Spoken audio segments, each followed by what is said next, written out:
ایک شخص جو کہ مکہ مکرمہ کا رہائشی ہے کہتا ہے میری والدہ میرے والد سے علیحدہ ہو گئیں اور اپنے والدین کے گھر جو کہ تقریباً 1200 کلومیٹر دور تھا چلی گئیں۔ اس وقت میری عمر صرف 4 سال تھی۔ میں اپنی زندگی مختلف رشتہ داروں کے گھروں میں گزارنے لگا۔ جب میں 16 سال کا ہوا تو میرا رویہ بگڑ گیا اور مجھے اسکول سے نکال دیا گیا۔ میں آوارہ کہلانے لگا۔ میری ماں میرے رویے کی وجہ سے بہت پریشان تھی۔ پھر میں نے فوج میں داخلہ لیا اور گارڈ کے عہدے پر فائز ہو گیا، جس سے میری حالت کچھ بہتر ہوئی۔ میرے والد نے میری کزن سے میرے لیے بات کی جو کہ دینیات کی معلمہ تھی، اور میری رائے لیے بغیر شادی کا فیصلہ کر لیا۔ میں نے فوراً ہاں کر دی کیونکہ میں ابھی بھی آوارہ تھا اور مجھے لگا کہ کون میرے جیسے شخص سے شادی کرے گا۔ حقیقت یہ ہے کہ میں اس کی تنخواہ سے بھی متاثر تھا۔ شادی 1428 ہجری میں ہوئی، اور جب میری بیوی کو میرے پاس بھیجا گیا تو تقریباً فجر سے 2 گھنٹے پہلے کا وقت تھا۔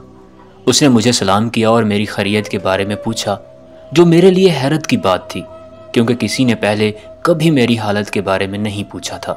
وہ اپنی شادی کے لباس کو تبدیل کر کے وضو کرنے چلی گئی اور مجھ سے بھی وضو کرنے کو کہا۔ میں نے وضو کیا اور ہم نے مل کر 2 رکعت نماز ادا کی۔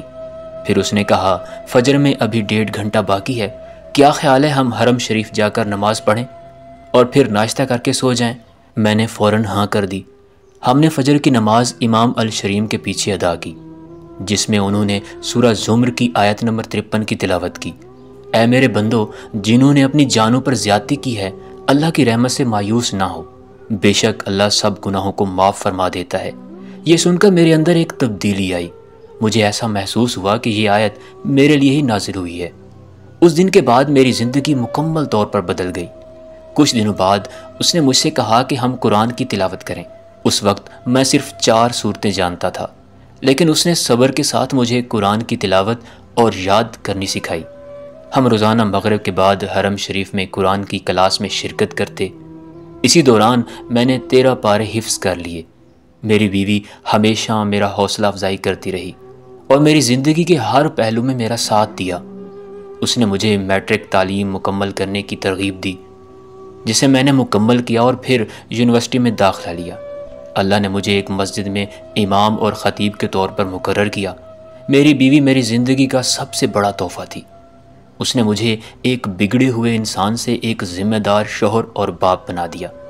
1438 ہجری میں اسے شدید سر درد ہونے لگا اور ہم نے معلوم کیا کہ اس کے دماغ میں ٹیومر ہے۔ وہ 1 سال بھی نہ جی سکی اور اللہ کو پیاری ہو گئی۔ اس نے مجھے 3 بیٹیاں دی ہیں جو بالکل اس کی طرح ہیں۔